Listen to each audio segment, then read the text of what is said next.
Welcome back to the Repro Review Show. I am your host Doug, and today we are talking about a sequel to the SNES launch title F-Zero. This was never released in physical cartridge before. It is F-Zero 2 Grand Prix. Every Nintendo fan knows what F-Zero is, and if not, it's about racing.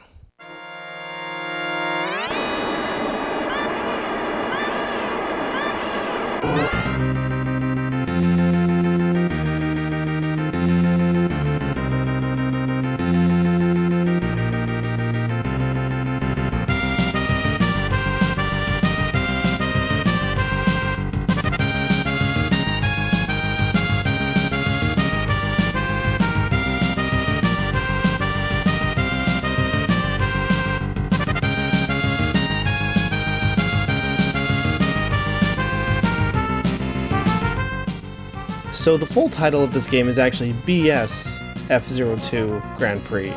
The BS referring to the broadcast satellite system that was available exclusively in Japan. Yes, it stands for Broadcast Satellite. I am not going for the obvious joke.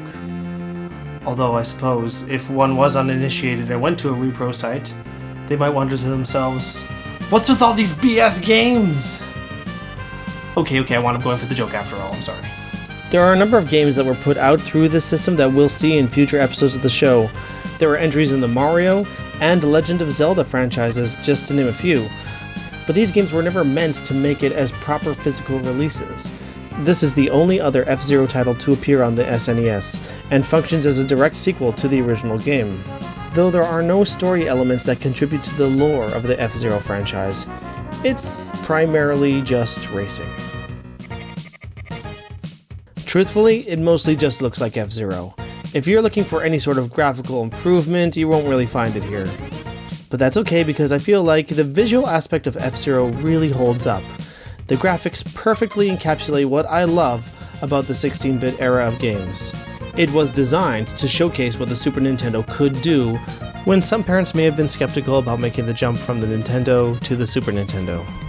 So it's a great showcase of the improved color palette and Mode 7 graphics, giving a fast-paced 3D effect that the NES just would not have been able to do, especially not at the speeds that F-Zero plays at.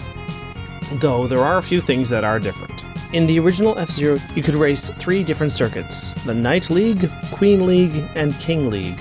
F-Zero 2 only has a single circuit called the Ace League.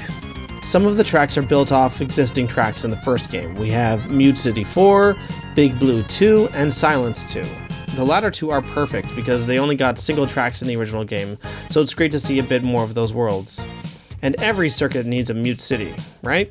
There's also a couple of new tracks that are original worlds, Sandstorm 1 and 2, which is a nice touch, giving the player a little something that they haven't seen before. All in all, it's a good mix of old and new.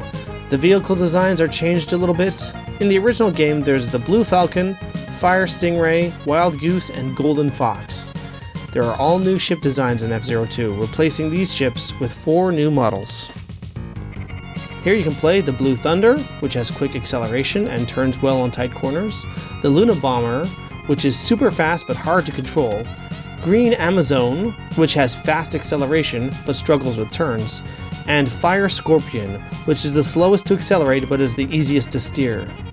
It doesn't say if these are the same pilots as the original game, but it doesn't really matter. They all handle differently, of course, so you'll have to see which ship works best for your playstyle. I had the best luck with the Fire Scorpion, turns out.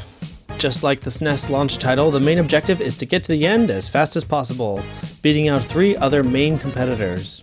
You zoom around, make some jumps, take some sharp turns, and try to avoid taking on too much damage along the way. Because you know what happens when you have too much... Gets me every time. This is all going to be pretty familiar territory for those of you who know F-Zero well. Unfortunately, this also means that one of the major downsides of F-Zero is still present in this sequel. It is not a multiplayer experience. It's very understandable as to why, given the technical limitations of the SNES. With 2 players, the slowdown would make this game, which is all about intense speed, basically unplayable. But while I understand the reasoning, it still detracts from the experience. Curse you, 1991 technological limitations! Despite it being called F-Zero 2, it's better not to think of it as a sequel to the first game, but rather more like an expansion pack. It lacks enough substance to be a game on its own. It's only a single circuit, 5 races in total. F-Zero is already a short game, and it gets its replay value from its difficulty. There aren't even that many races in the original, truthfully, but you can replay them at higher difficulties and see your personal progression. More or less the same case here, but a third of the content. As a whole, you don't get too much bang for your buck by buying a physical cartridge. I guess this is worth it if you already have F-Zero, and you have to have more, and playing cartridges on the original hardware is important to you, then yes, I recommend it. If you don't have F-Zero, my recommendation is to find a copy of F-Zero Final, which is a modded version of F-Zero and F-Zero 2 joined into a single cartridge. That one is a bit trickier to find, but probably more worth it than getting the game separately.